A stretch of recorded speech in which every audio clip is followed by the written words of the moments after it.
In this episode of EcoEye, I look at what to consider when buying a new car. Tanya explores the transformed Rigna coal mines and the stunning Lough Forest Park in County Roscommon.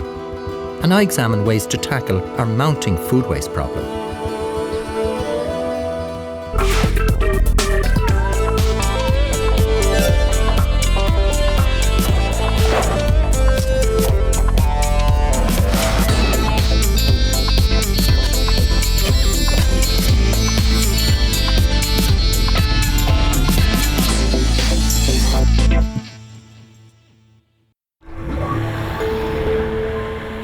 With declining oil production, rising fuel prices, worsening worldwide energy shortages, and increasing environmental pressures, the environmental performance of cars is at long last becoming more of a big issue for the manufacturers and for the public. If we lined up every car on the planet, bumper to bumper, the line of cars would wrap around the planet 75 times. That's over 600 million cars, emitting in excess of 2 billion tonnes of carbon dioxide into the atmosphere each year. So it's becoming increasingly important that any new cars we add to the road are as fuel efficient and non-polluting as possible. But buying a new car can be confusing. With so many alternatives, you could easily get lost trying to find your way through all the choices you have right now. There's a huge difference between what's on offer, so today I'm going to compare the fuel efficiency and the environmental costs of running a car.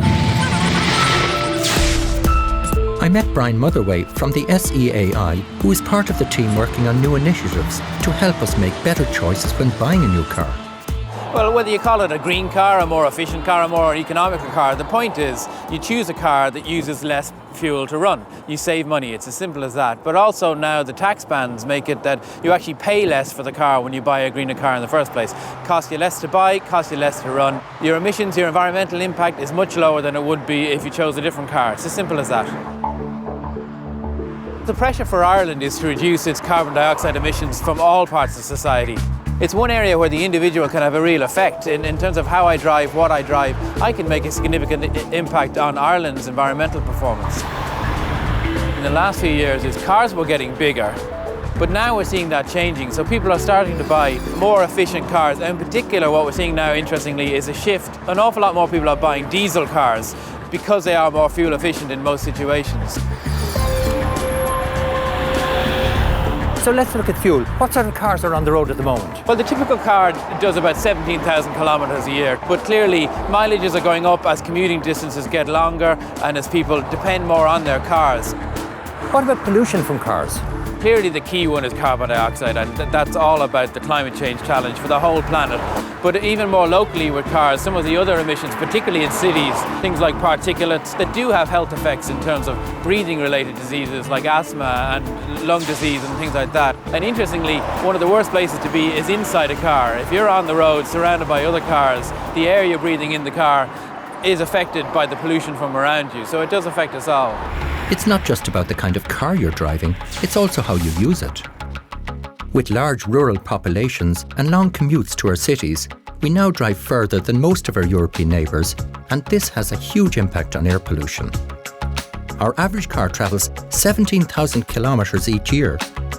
We have now 2 million cars in Ireland, and if lined up, they'd stretch to Bangkok.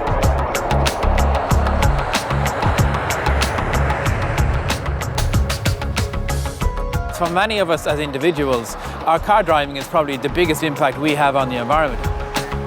So it's a big issue for us, and it's a growing sector. You can imagine that as homes become more efficient and as people become aware of how they're using energy in their workplace and in their homes, we're actually making some progress in those sectors. The one sector that is really causing us difficulty is transport.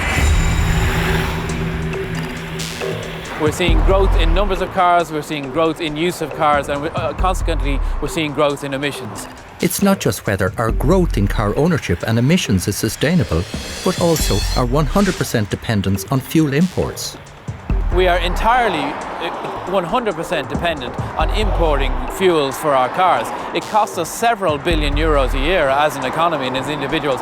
It's a key issue for us. Not only are we vulnerable to, let's say, if supplies run out or if prices double overnight as they have in the past, but on a day-to-day basis, we're spending so many euros in other people's economies importing those fuels.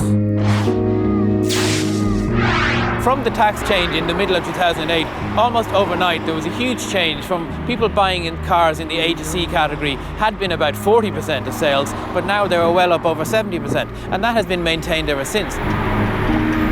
It's very interesting that people are willing to change when they're given the information and the incentive to do it. So on our website, we have a lovely database called How Clean Is Your Car? You can look up every single model and make of car in Ireland, and it'll tell you what the label is, it'll tell you what the running costs are going to be, it'll tell you what the environmental impact will be. An average new G-rated car consumes about 3 times the fuel of this A-band model. If you buy an efficient green car, you could be spending half the amount per year on fuel. You could be reducing your environmental impact by half. Garages now have to display car band labels, which clearly shows the fuel efficiency and environmental impacts of different rated new cars. Not only that, but the VRT and the road tax you pay are all linked to that banding. So an A-rated car is cheaper in terms of vehicle registration tax and annual motor tax than a C-rated car or an F-rated car or a G-rated car. There's a huge difference in what commuters spend each year on fuel. A 5-kilometre each-way journey every day in an A-rated car costs about €230 on fuel and less than half a tonne of CO2. A 100-kilometre each-way journey every day in a G-band car costs about €15,000 on fuel and 30 tonnes of CO2, 60 times more. I was interested to see how far we'd travelled since the wild times of the boom years. I met up with motoring journalist Paddy Common and asked him whether or not he thought the messages were getting through yet. There's been a seismic shift in the way the Irish customer has bought cars. Traditionally, we would have had a taxation system that was based on the cubic capacity of engines. So we tended to buy low capacity engines, and they might have been petrol engines. Now, because it's based on emissions, there's been a huge shift away from petrol engines, which were the dominant force in the market, to diesel engines. What about electric cars? Well, electric cars, they are coming on stream. We're going to see manufacturers bringing in proper mainstream electric cars later on this year.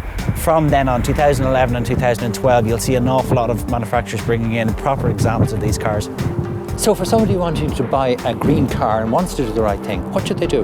Well, thankfully, there's never been greater choice. The manufacturers have worked really, really hard to get their emissions low, and the government, thankfully, has rewarded those people who want to buy a cleaner car. In other markets, you see a concession given to cars which have emissions of less than 100 grams per kilometre, and obviously we will see cars with incredibly low emissions. So I think further on into the future, there could be more incentive for cars with less than 100 grams of CO2. The recession and government intervention with new tax bans is driving the move towards more fuel-efficient technologies, but they still burn polluting imported fossil fuels. Choosing more fuel-efficient cars will certainly help, but we're still a long way from solving our problems.